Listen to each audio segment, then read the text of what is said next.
धर्मवीर छत्रपती श्री संभाजी महाराज स्मारक समिती आणि इचलकरंजी महानगरपालिकेच्या वतीनं छत्रपती संभाजी महाराजांच्या जयंतीनिमित्त श्री शंभू तीर्थावर महाराष्ट्राचा शाहिरी बाणा कार्यक्रमाचं आयोजन करण्यात आलं होतं. यावेळी मान्यवरांच्या हस्ते छत्रपती संभाजी महाराजांच्या मूर्तीला पुष्पहार अर्पण करून अभिवादन करण्यात आलं. शाहीर चंद्रकांत माने आणि शाहीर ऋतुजा माने यांनी सादर केलेल्या पोवाड्यांनी उपस्थितांमध्ये चैतन्य निर्माण केलं.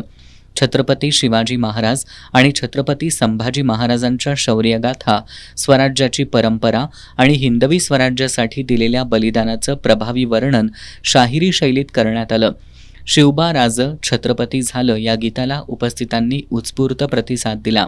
दरम्यान यावेळी जयंतीनिमित्त आयोजित करण्यात आलेल्या श्री शिवछत्रपती आणि छत्रपती संभाजी महाराज यांच्या जीवनावर आधारित स्पर्धा परीक्षेतील विजेत्यांना मान्यवरांच्या हस्ते बक्षिसं देण्यात आली.